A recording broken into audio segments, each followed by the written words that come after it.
Comment reconnaître une fonction linéaire ou non linéaire? Une fonction linéaire s'écrit i égale kx plus b. Ici, x n'est ni au carré, ni au cube, juste x. C'est aussi une fonction linéaire ou pas? Même ici, b n'y est pas, non? En fait, ici, b est simplement égal à 0. Cette écriture, ça s'appelle proportionnalité directe, c'est-à-dire x grandit, y grandit. La proportionnalité directe est un cas particulier de fonction linéaire. K et b, c'est quoi chez nous? Eh bien, ce sont juste des nombres. K n'est jamais égal à 0. Calculons d'abord les coordonnées pour la proportionnalité directe. Dessinons-la. Et puis vous savez ce qu'on va voir? Et puis encore une proportionnalité directe. Et après, on passe à la fonction linéaire avec b. D'accord. Donc, 2x, oui, et si x égale 0, alors y égale 0. Intéressant, non? C'est-à-dire, la proportionnalité directe passe toujours par 0. Notons ça. 2 fois 1, ça fait combien? 2. 2 fois 2, ça fait 4. 3 fois 2, ça fait 6. 3. Moins 1 fois 2, ça fait combien? Moins 2. Moins 2 fois 2, ça fait moins 4. Écrivez en commentaire, pour x égale moins 3, combien vaut y? Écrivez dans les commentaires. Je ne vais pas l'écrire ici maintenant. Moins 4 fois 2, ça fait combien? Moins 8. 4 fois 2, ça fait 8. Bon, essayons de tracer. Bon, je pense que 2 points suffiront, non? Alors, prenons... Bon, d'abord, elle passera toujours par 0, non? Prenons encore 2 points. Par exemple, 3, non? 3 pour x, 1, 2, 3. Oui, c'est 3 pour x. 1, 2, 3, 4, 5, 6. Voilà, c'est 6. C'est-à-dire à peu près ici, oui, voilà le point. Et aussi, prenons moins 2, non? 1, 2, moins 2 pour x, et pour y, c'est moins 4. 1, 2, 3, 4, on compte vers le bas. Voilà, c'est ici, non? Bon, voilà comme ça elle passe. C'est notre droite, y égale 2x.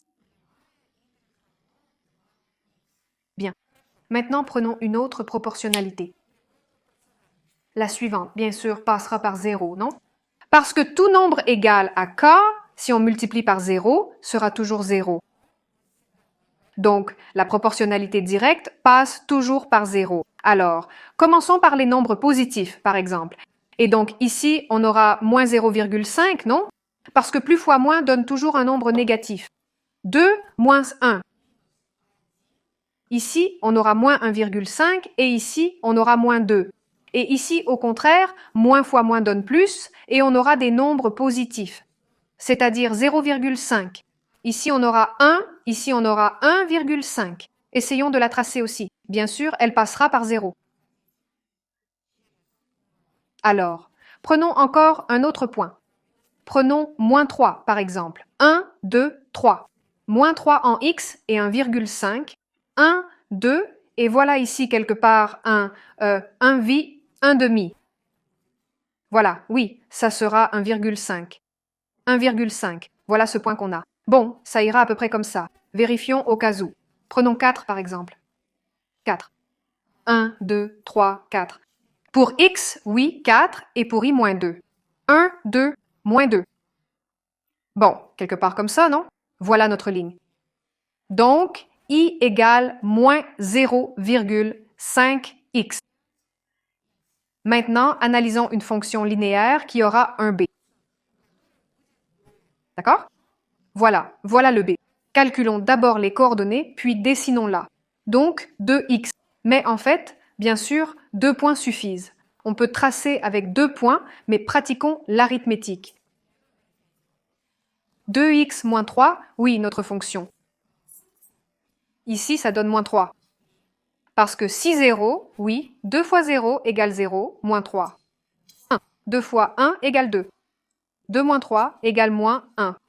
Ici, 0,5. Ça donne 1 moins 3 moins 2. 2 fois 2 égale 4. 4 moins 3 égale 1. Moins 2. Moins 2 fois 2 égale moins 4. Moins 4 moins 3 égale moins 7. Moins 1 moins 2, moins 5. 4. 4 fois 2 égale 8.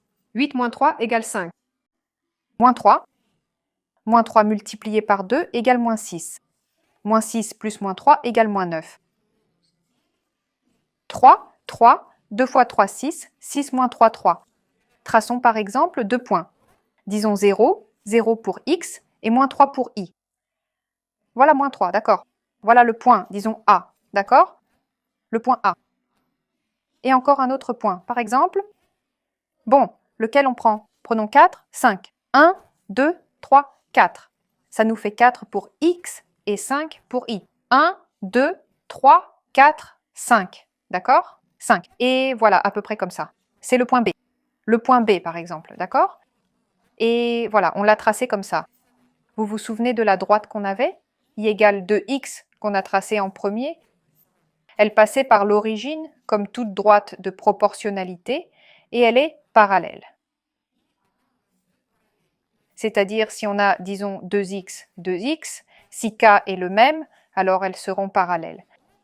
Mais si k était différent, par exemple, si c'était 6x moins 3, alors elles se croiseraient. J'espère que tout est clair pour vous. Bonne chance à tous. Au revoir.